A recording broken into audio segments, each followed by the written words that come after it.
Merci pour ces réflexions stimulantes qui nous invitent à explorer encore plus loin le sujet. Alors, on est déjà extrêmement rassuré, mais on n'était pas inquiet. Vous êtes parfaitement à l'unisson des convictions qui animent le cercle. Donc, le cercle a déjà cette première ambition d'affirmer un certain nombre de convictions que vous avez partagées, de les situer, ces convictions, dans un moment.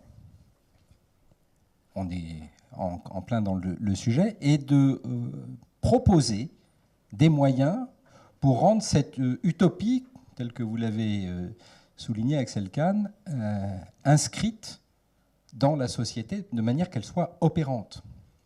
Un des pièges qui pourrait guetter le cercle, ce serait de rester sur des réflexions théoriques et qui glisserait très vite vers une forme de moralisme. Ce n'est pas notre ambition du tout. Donc merci pour ces réflexions qui nous mettent sur la corde raide. Parce qu'avec tout ce que vous nous avez partagé, on a l'impression d'un vertige où on pourrait basculer sans cesse d'un côté ou de l'autre. Alors j'ai déjà envie de reposer, mais j'avais envie de reposer la question, mais vous avez parfaitement conclu sur ce sujet-là, Axel Kahn, en disant que, bien sûr, la vulnérabilité justifie la société qui serait évoluée. Il n'y a pas de société évoluée sans mettre au cœur de son projet la vulnérabilité. Nous, on est convaincus. On est convaincus. Maintenant, quels sont les moteurs pour faire basculer les représentations? Cynthia Fleury, vous avez commencé par dire qu'il faut commencer par ne pas nier les vulnérabilités. On est encore dans ce système-là.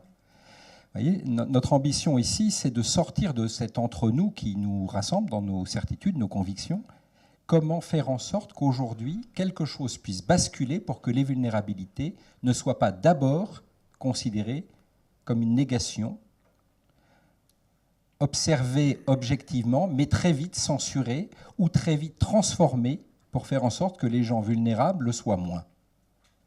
Comment est-ce que vous pourriez nous éclairer sur ce premier passage à l'acte ? Oui, c'est une question effectivement importante. Quand tout à l'heure Axel a dit la vulnérabilité n'est pas désirable. Elle est réelle, mais elle n'est pas désirable.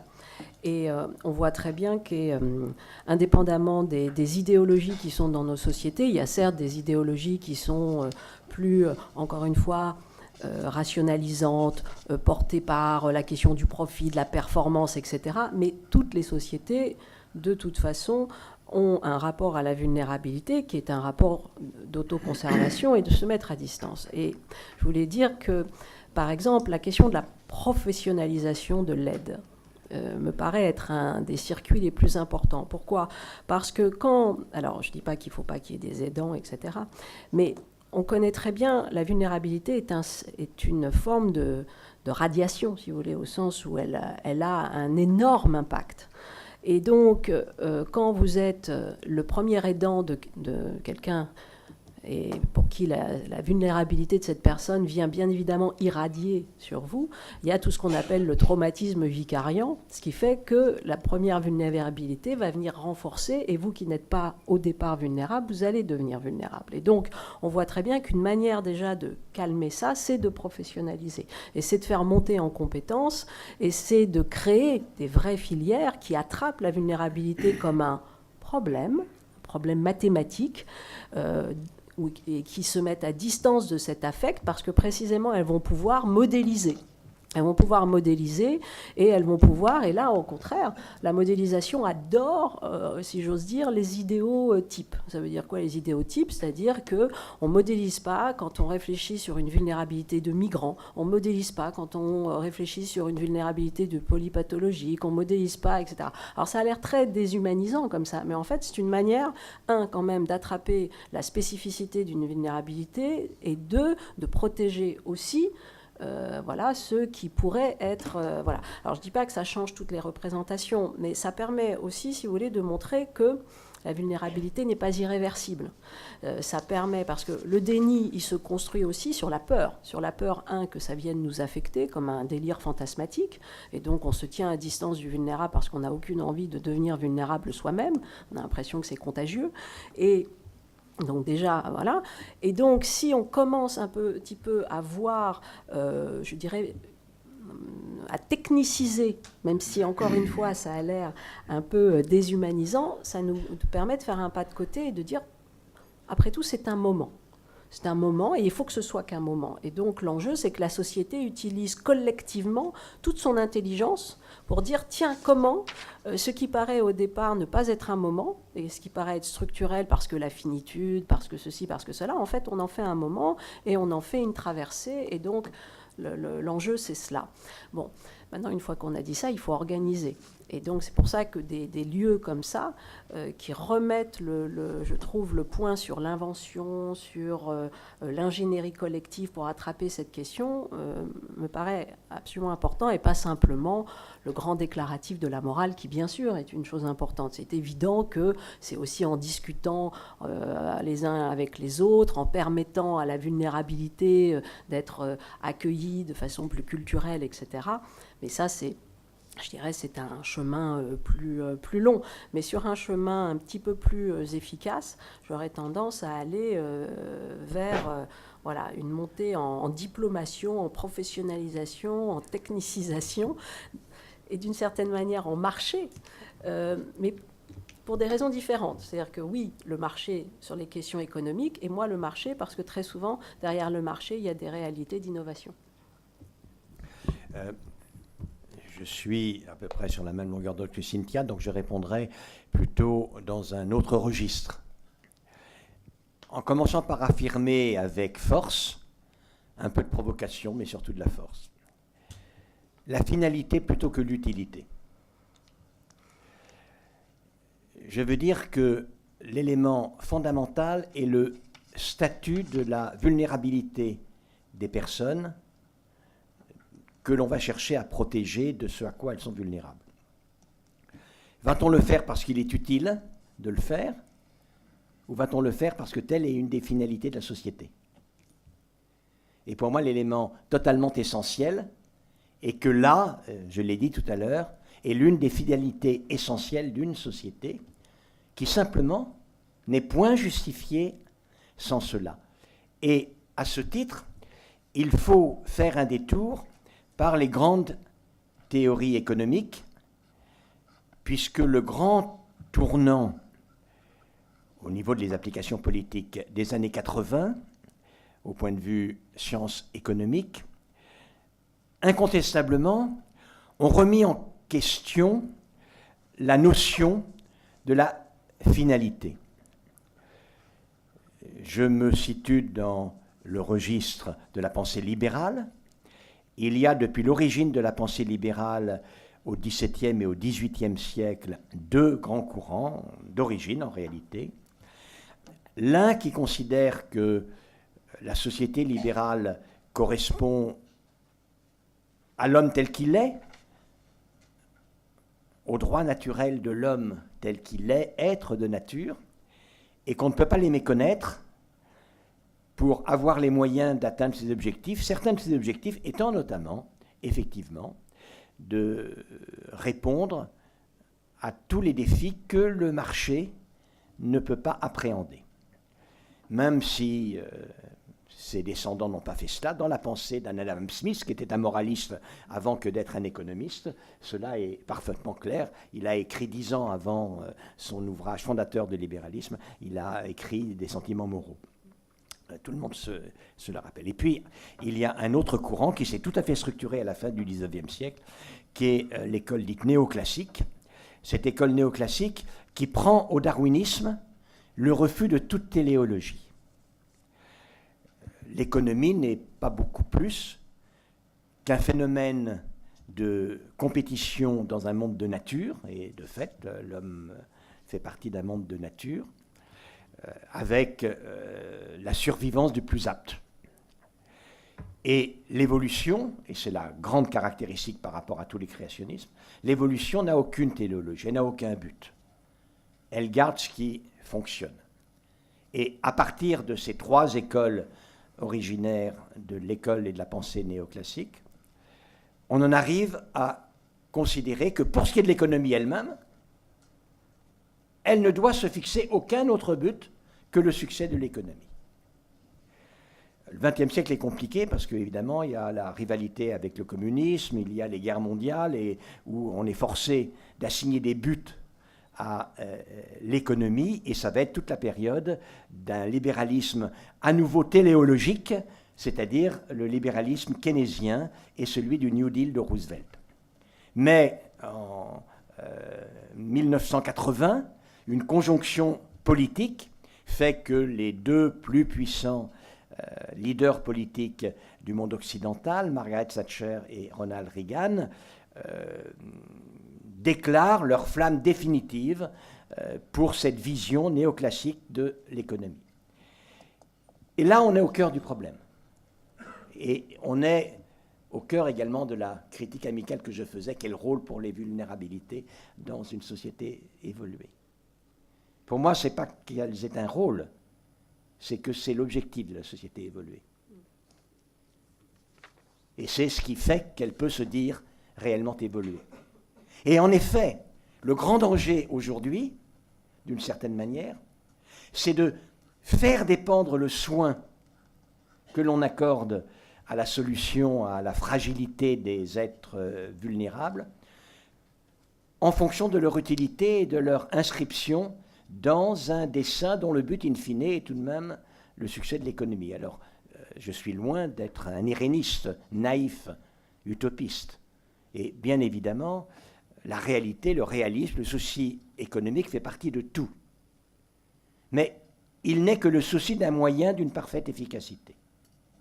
Et l'élément fondamental, selon moi, qui doit être affirmé, est qu'une société évoluée, y compris une société évoluée libérale, a parmi ses objectifs, sa finalité fondamentale, de prendre en compte les fragilités. C'est ce que disait Keynes et ce que disait Roosevelt, qui disait que le but de l'économie, c'était l'épanouissement individuel et la justice sociale.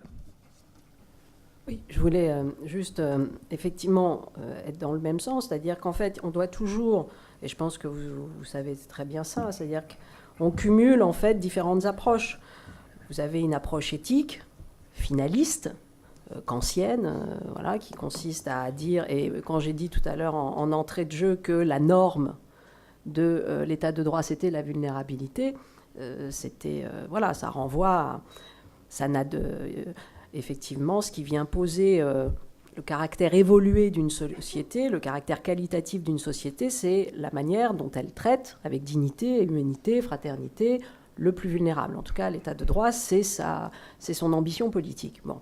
Donc ça, c'est une approche éthique, mais de fait, elle n'est pas antinomique d'une approche plus pragmatique, conséquentialiste ou utilitariste, qui suffirait de dire, tiens, quel est le coût caché du déni de la vulnérabilité ?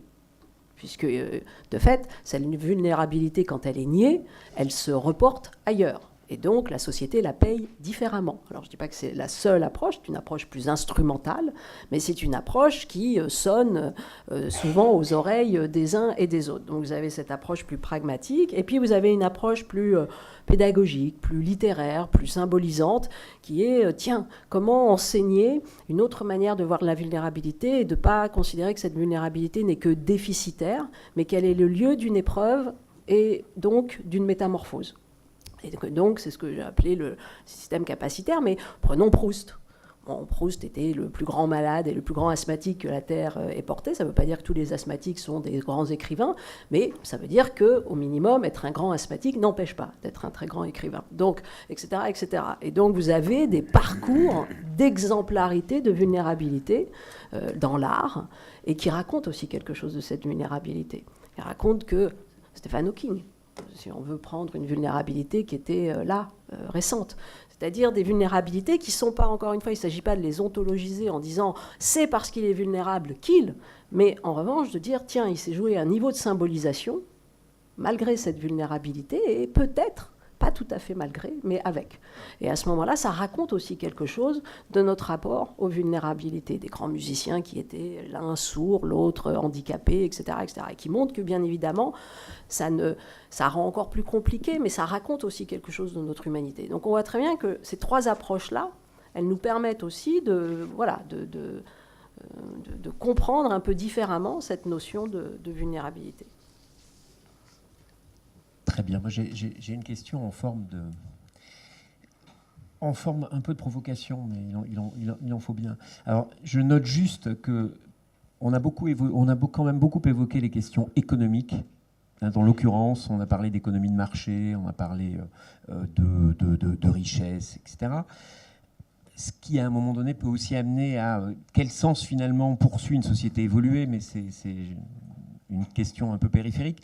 Moi, j'aimerais juste vous soumettre, puisque vous avez l'un et l'autre, à des fins différentes, amené et apporté la démonstration, finalement, que les vulnérabilités avaient un rôle moteur dans la construction des sociétés, qui était notamment votre deuxième parti pris, qui donc derrière construit du progrès. Moi, j'aimerais juste vous soumettre ce qui me semble être un paradoxe, qui est celui du gisement. Voilà, on va appeler ça peut-être le paradoxe du gisement, qui est que finalement, si une société se construit et produit du progrès sur la vulnérabilité, en tout cas en combattant la vulnérabilité, c'est ce que vous disiez, Axel Kahn, le fait de combattre la vulnérabilité risque de réduire le gisement, et avec un gisement réduit, est-ce qu'une société peut continuer à se construire et donc à continuer son évolution ? Alors je vais répondre à cela parce que très curieusement, et tout à fait à l'inverse, il n'empêche, c'est un raisonnement du genre du raisonnement eugéniste. Le raisonnement eugéniste va dans l'autre sens. Le raisonnement eugéniste dit c'est épouvantable. Si on s'intéresse et si on essaye d'aider les faibles, de sauver les malades, d'aider à ce que les personnes handicapées se reproduisent, alors leur nombre, leur proportion va croître parmi les êtres humains, leur poids va peser de plus en plus lourd et de manière intolérable sur les sociétés, et comme le progrès, c'est l'amélioration, rien n'est plus anti-progressiste que cette charité-là. C'est la morale évolutionniste d'un Spencer, par exemple, et c'est de manière un peu plus cool, encore que, disons, dans la première version, l'eugénisme d'un Galton. Vous, à l'inverse, vous dites, voilà, on met tous nos moyens pour aider les personnes vulnérables à l'être moins, de telle sorte qu'elles soient maintenant invulnérables, un socle d'airain, un roc réellement. Et si, M. Kahn, vous avez raison, et que la vulnérabilité fait l'humanité et fait la société, et ce que ce traitement curatif de la vulnérabilité ne va pas défaire l'humanité et la société. Votre crainte, en quelque sorte, c'est celle-là, n'est-ce pas ? Ma crainte, c'est celle-là. Et derrière, en filigrane, vous l'aurez compris, il y a tout le défi, puisque derrière le côté de la société évoluée, qui est le défi transhumaniste. Alors, le transhumanisme vaudrait la peine d'être abordé en soi, si vous voulez, parce qu'il n'aboutirait pas à ce que vous dites. J'en dirais un mot très très rapide, mais si vous voulez, on pourrait y consacrer un peu plus de temps. Même si vous aviez cet idéal, et j'ai dit que c'était une utopie, j'ai l'utopie d'une communauté d'êtres invulnérables. Mais je sais pertinemment que c'est une utopie. D'abord, une partie de la vulnérabilité dépend du regard d'autrui. L'efficacité de vos méthodes techniques sur le caractère criminogène du mépris, sur la reproduction de certaines formes de stéréotypes, d'inégalités genrées, économiques, etc., etc. Des maladies qui fondamentalement sont des maladies de conflit brutal entre la vie et la vie. Lorsque vous faites un cancer, vous avez des cellules vivantes qui vous attaquent. Et de la même manière que vous vous adaptez au monde extérieur, et bien vos cellules cancéreuses s'adaptent également au traitement que vous proposez pour les détruire, et elles deviennent résistantes. toutes les bactéries deviennent résistantes in fine aux antibiotiques, tous les virus deviennent résistants aux virus, et de toute façon, les cancers apparaissent par des apparitions de nouveaux cancers. C'est-à-dire que ce qui est formidable dans ce combat-là, ce qui est absolument formidable, c'est que c'est le tonneau des Danaïdes. C'est-à-dire, il permet de stimuler le plus beau de notre énergie, mais le but est inatteignable et donc l'effort peut continuer. Oui, j'aurais dit les choses un peu... mais ça veut dire la même chose. C'est-à-dire qu'il n'y a pas de définition définitive de la vulnérabilité. La vulnérabilité, elle se pense...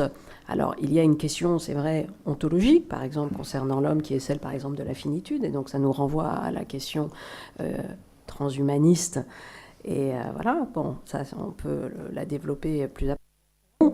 La vulnérabilité, elle est toujours relationnelle. Donc, elle se pense à l'intérieur d'un contexte. Ce contexte changeant, la définition de la vulnérabilité change. Et donc, à partir du moment où vous attaquez le gisement, comme vous dites, vous allez de toute façon déplacer et sa notion d'autonomisation et sa notion de vulnérabilité. Il suffit de regarder de toute façon l'histoire du monde pour voir que nous avons fait des progrès immenses et nous avons fait des progrès immenses aussi dans la définition du vulnérable.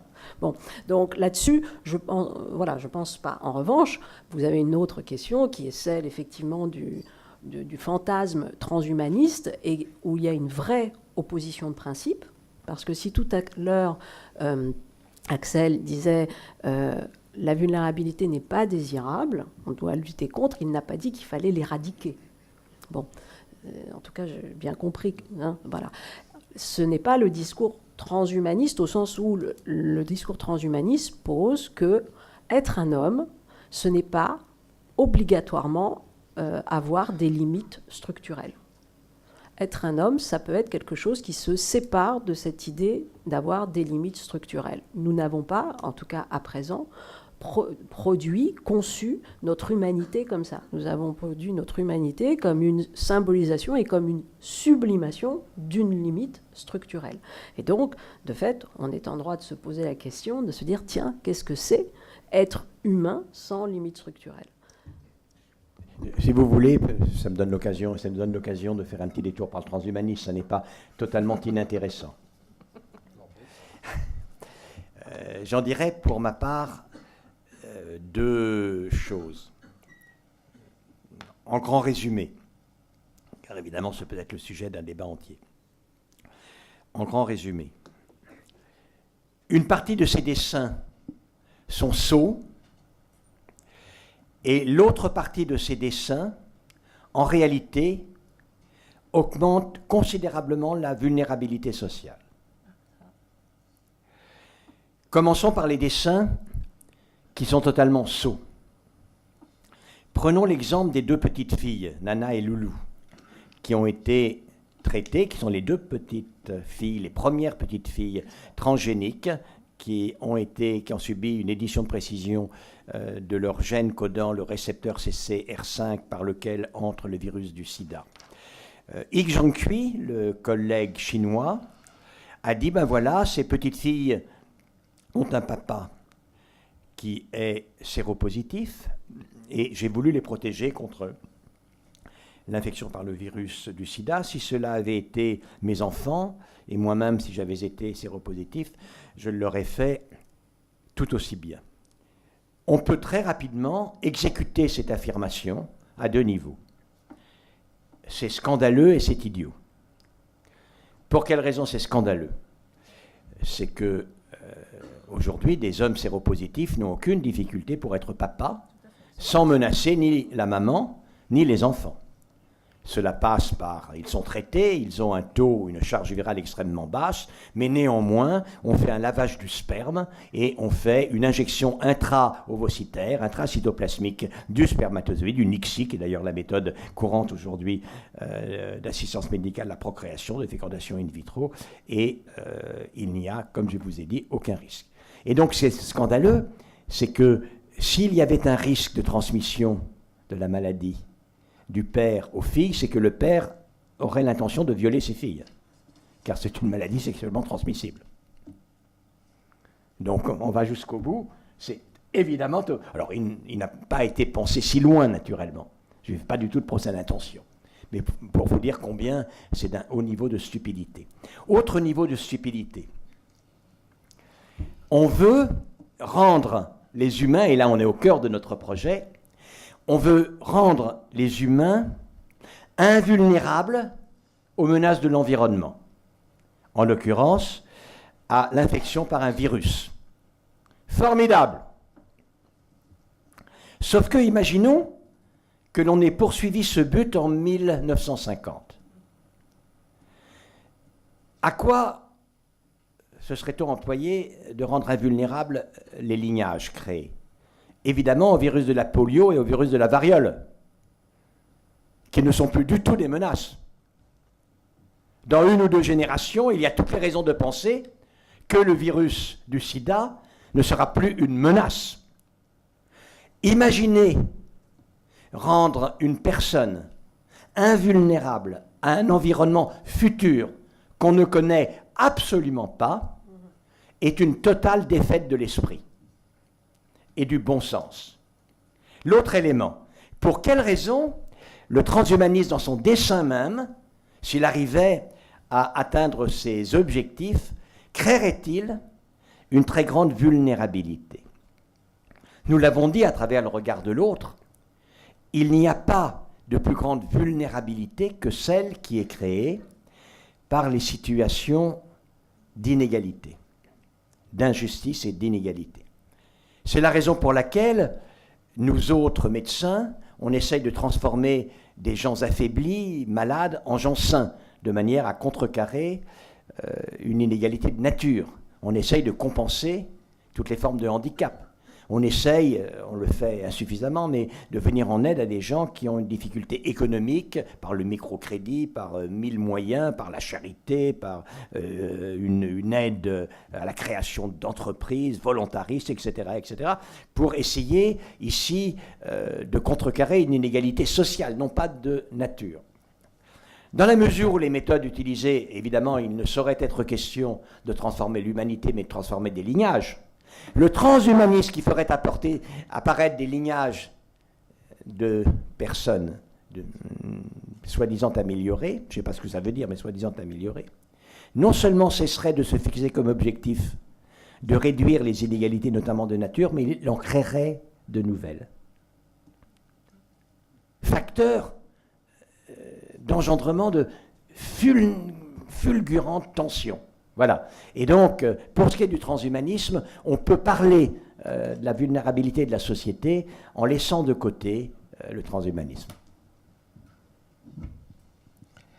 Merci pour ces propos qui nous rassurent, en même temps qu'ils pourraient aussi nous effrayer.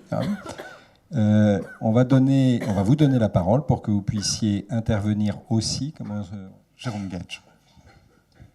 Pour être quelquefois dans ton rôle, je sais que c'est difficile la première question, donc je me sacrifie. Donc tout ça a été passionnant. J'ai été frappé, il y a 2 mots que vous n'avez pas prononcés, alors je ne vais pas prendre à défaut, mais plutôt pour vous questionner sur les liens dans la définition des concepts, c'est la notion de fragilité.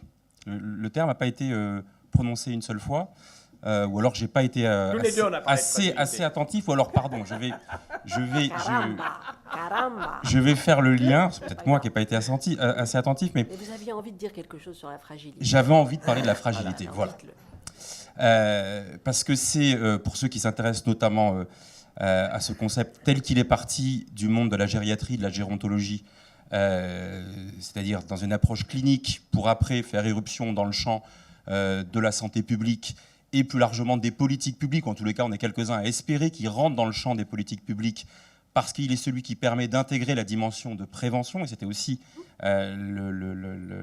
l'interpellation que je voulais vous faire, sur nous éclairer sur est-ce que vous mettez un signe totalement égal entre vulnérabilité et fragilité, et est-ce que vous nous invitez ou vous nous dites qu'il est possible, dès l'instant où on a posé cette égalité, de la même manière qu'on essaye de le faire pour les fragilités, d'introduire la logique de prévention Est-ce qu'on peut et est-ce qu'on doit prévenir les vulnérabilités, alors même que vous nous dites qu'elles sont consubstantielles à faire société et faire société évoluer. Autant dans l'approche du vieillissement, on essaye de prévenir les fragilités ou de les stabiliser, en ce sens que c'est un processus réversible dans le triangle classique, la robustesse, la fragilité et puis la perte d'autonomie et la dépendance. Donc l'enjeu des politiques publiques, en prolongement des politiques médicales, c'est comment est-ce qu'on rend réversible la fragilité ou on la stabilise. Est-ce qu'il y a le même type d'objectif sur les vulnérabilités ? Et puis le deuxième mot que je n'ai pas entendu, mais c'est la définition du régalien par Axel qui m'a fait sourire, parce que c'est formidable. Moi, j'adore qu'on commence par dire que dans les missions régaliennes d'un État, et les premières que tu as énoncées, c'est pas les missions régaliennes habituelles. On pense...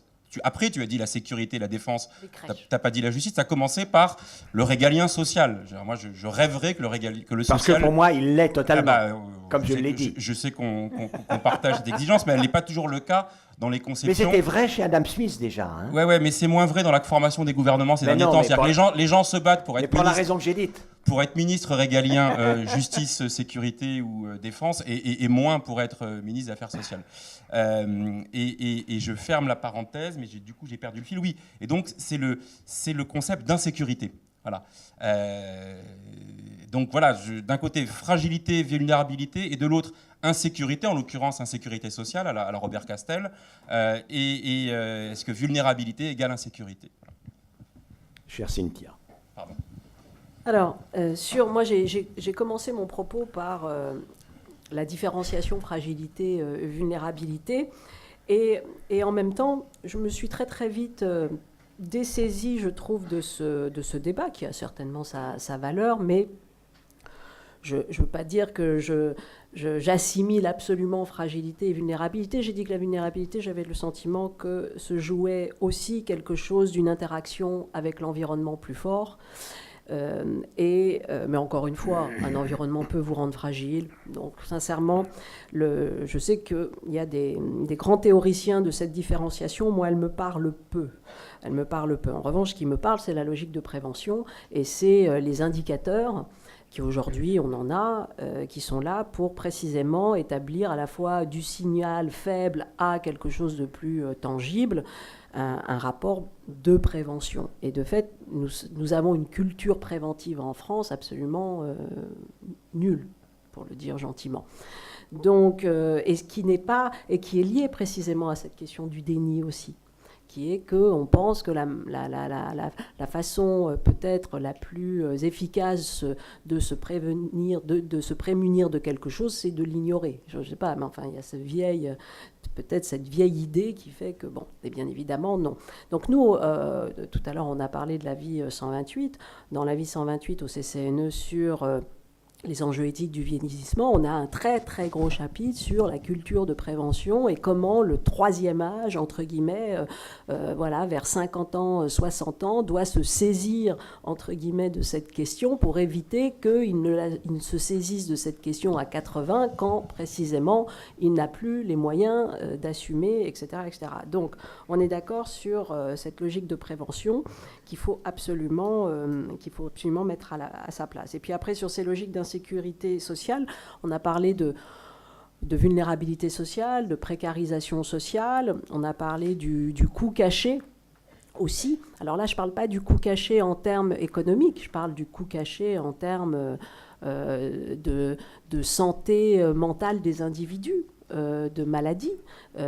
Tous les jours, nous voyons, et là aussi, on a un état de l'art, et Robert Castel a bien montré ça, comment le monde du travail a produit ces dernières années par ses conduites de harcèlement, de venir traquer comme ça ceux qu'il croyait être vulnérables, a produit quantité de vulnérabilité beaucoup plus forte. Et là, c'est les questions de psychodynamique qui expliquent ça très très bien.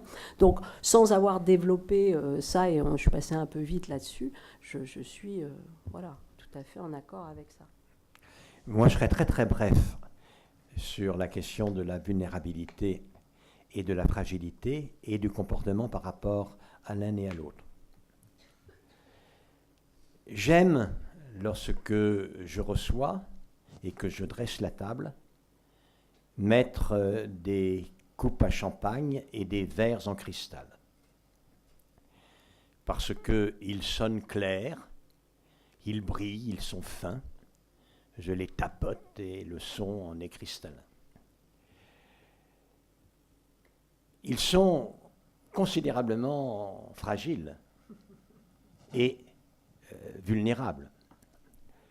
Cela étant dit, cette fragilité, cette vulnérabilité, elle fait partie ici de ce que j'aime. Je n'aime pas la fragilité. J'aime simplement une des conséquences de ce que sont ces objets. Je pourrais systématiquement, pour éviter cela, remplacer ces objets par des timbales en étain, comme celles que je donne aux petits-enfants. Je ne le fais pas. Eh bien, dans le monde de la société, c'est pareil. Voilà. Et c'est la raison pour laquelle je me refuse à longuement discourir des différences entre vulnérabilité et société. C'est très à dessein que j'ai utilisé le terme régalien pour des fonctions qui ne l'étaient pas dans le sens classique, où on considère que ce qui est régalien, c'est ce qui permet de régner, et par conséquent permet de régner la loi, la justice, l'ordre et la guerre, en quelque sorte, et la diplomatie. Mais c'est évidemment totalement critiquable, et pour les, je crois en être un peu les théoriciens des origines du libéralisme, ça n'est pas du tout comme cela que le voyaient les pères du libéralisme. Pas du tout. Ou pour eux, l'un des buts de la prospérité de la société libérale, avec cette concurrence, cette main invisible, tout ce que vous voulez qui caractérise Adam Smith, c'était aussi d'avoir les moyens pour l'État de remplir ses devoirs proprement régaliens, qui certes comportaient la guerre, l'armée, etc., ce qui ne pouvait être uniquement réductible aux lois du marché, mais également l'aide aux miséreux. Ça a toujours fait partie des fonctions régaliennes dans cette vision-là. Merci Axel. Bon, c'est tout à fait passionnant et je suis très embêté parce qu'il est 38. Est-ce que vous avez un impératif par rapport à l'horaire qui était prévu de fin? Oui. Oui. La réponse est oui. Est-ce qu'on s'autorise une dernière question? Oui, voilà. Voilà, une dernière question. Une dernière question. À une condition, c'est que ce soit la dernière. Qui veut assumer cette dernière question? Merci beaucoup. Déjà, je tiens à vous remercier pour la qualité de cette conférence. C'était très agréable de vous écouter. Juste pour revenir sur la... J'ai beaucoup apprécié la définition de la société évoluée de M. Kahn. Toutefois, j'ai un petit doute sur cette perception qu'on peut tous avoir, où quelquefois on peut se dire que l'évolution, on l'a subie. Cette société évolue, on l'a subie, on ne la choisit pas forcément. Madame Fleury nous a alerté justement sur la vulnérabilité des migrants, du climat, etc., etc. Donc, ma question là-dessus, c'est est-ce que l'image qu'on peut avoir de notre société évoluée, est-ce qu'elle ne crée pas encore plus de vulnérabilité? Dans une éthique de la reconnaissance des vulnérabilités, de fait, bien sûr. Mais encore une fois, c'est le paradoxe d'une société évoluée, c'est qu'elle se fragilise aussi à certains endroits parce qu'elle est plus sensible, plus hypersensible, alors que précisément le problème ne surviendrait même pas, ne serait même pas posé comme problème ailleurs. Et quand Axel disait, voilà, c'est ça aussi une société évoluée, c'est celle qui affronte d'être sans cesse mis à l'épreuve par des nouvelles vulnérabilités. Donc on peut effectivement considérer que la charge est infinie, voilà, et on peut poser que c'est peut-être aussi une sorte de garde-fou pour la société elle-même de toujours s'obliger à un certain type d'action et de ne pas rentrer dans l'illusion de ne pas avoir à fournir un certain type d'action. Et on voit très bien d'ailleurs que quand l'exemple du verre de champagne, etc., est probant au sens où ce qui est fragile, ce qui est vulnérable, nous oblige à avoir un certain type de comportement. Si vous attrapez un verre de champagne en cristal comme une timbale, il va se casser. Voilà, c'est tout. Donc ça nous oblige immédiatement, comme l'éthos, et l'éthos, vous savez que c'est une façon d'être, c'est un geste avant même d'être une éthique. Et donc c'est ça qui est intéressant. C'est que ça vient provoquer chez nous un changement de posture pour précisément attraper la chose. Et on voit d'ailleurs que nous acceptons un certain type d'obligation avec un bébé. Un bébé nous oblige, mais nous n'acceptons pas avec un migrant. Un migrant, pour beaucoup d'entre nous, ça ne nous oblige pas. Et donc c'est ça qui est intéressant d'attraper dans une société, c'est de comprendre pourquoi, à un moment donné, il y a une vulnérabilité que nous reconnaissons comme digne d'être reconnue, et voire même comme valorisante dans la transformation de nos comportements, et comment il y a une vulnérabilité que nous jugeons avilissante. Et la société, je pense, elle grandit en ouvrant la définition de tiens, c'est une vulnérabilité que je jugeais avilissante, et tiens, dorénavant, je ne trouve pas que cette vulnérabilité est avilissante. Au contraire, j'ai l'impression qu'elle me grandit. Je crois qu'il y a quelque chose dans la société d'un défi là. Édouard, est-ce que tu m'autorises à une double réponse à une question qui n'a pas été posée et aussi à la question qui a été posée? La réponse est plus longue que la question. Tout d'abord, mais c'est tout à fait dans la droite ligne de ce que vient de dire Cynthia par rapport à l'attitude de la société, par rapport aux fragilités intrinsèques, par rapport à la coupe de cristal. Sa fragilité, cela oblige. Vous vous rappelez, dans la campagne électorale qui a précédé la présidentielle de 2007, le fameux débat entre Michel Onfray et Nicolas Sarkozy, candidat, auquel je m'étais mêlé vivement. Michel Onfray, dans la tradition un peu schématique de la gauche bien pensante, disait que quand on regardait les anomalies de comportement de la société, les désordres créés par la dureté de la société étaient à l'origine de tout. C'est la traditionnelle attitude de la gauche. Il a bien changé, Michel Onfray, depuis. Enfin, de ce temps-là, on pouvait considérer qu'il était de gauche. Pour ce qui est de Nicolas Sarkozy, lui, il était dans la droite ligne, effectivement, de la pensée de la vieille droite européenne. Et il disait non du tout. Les fragilités sont consubstantielles, réellement. Et par exemple, quand vous regardez une personne, un délinquant sexuel, un pédophile ou une personne qui se suicide, on sait très bien que c'est la nature, les gènes en quelque sorte, qui sont responsables de tout. Alors j'étais intervenu vivement, il rentrait dans ma partie quand même, la génétique. Et en réalité, ce que j'ai dit, en résumé, c'est ils ont tous les deux tort. Ils ont tous les deux tort. Naturellement, y compris la manière d'agir des personnes, dépend de la nature de ces personnes, mais naturellement, la manière d'agir des personnes ne dépend pas que de la nature des personnes. Cela étant dit, ayant établi qu'ils ont tous les deux tort, le tort du candidat à la présidence est bien pire.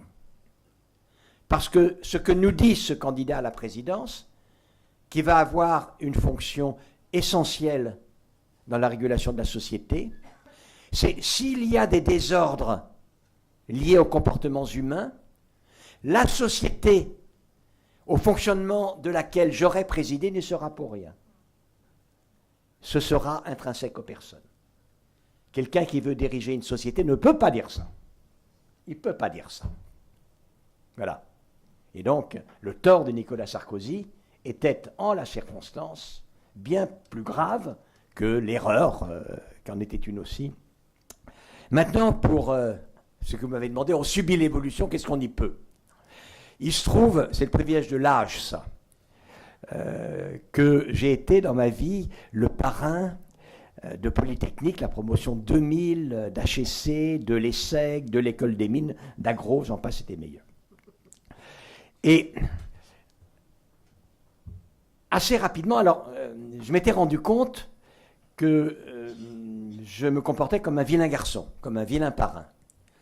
Je disais aux jeunes gens, vous savez, vous êtes des diplômés, vous avez vraiment bien travaillé, vous êtes remarquables. Félicitations d'abord, vous avez consenti beaucoup d'efforts et vous avez une qualité intrinsèque. Ne voilà-t-il pas maintenant qu'avec votre diplôme d'un haut niveau, vous serez mieux que d'autres maîtres de votre vie, mais également mieux que d'autres maîtres de la vie du monde, ou du moins intervenants de la vie du monde. D'ailleurs, ce pouvoir sur la vie du monde, qu'est-ce que vous voulez en faire? Et alors là, en règle générale, les jeunes me regardaient d'un air totalement atterré. La question, ils ne se l'étaient jamais posée. Strictement jamais posée. Alors, je ne suis pas un méchant homme, j'ai cessé de leur poser cette question provocante, mais dans le discours final que font tous les parrains, je leur lançais, et je finirai comme ça, et c'est la réponse à votre question, je leur lançais une fière injonction. Oui, effectivement, mesdames et messieurs, il y a des déterminants robustes de la société qui peuvent être inquiétants, naturellement. Mais, vous savez, profondément l'avenir n'est pas écrit, si ce n'est en partie par vous, si vous le voulez. Osez vouloir, vous ne pourrez pas forcément. Mais si cela se passe mal, alors ce mal sera de qualité différente selon que vous aurez essayé de le contrer ou pas. Eh bien, je vous réponds la même chose.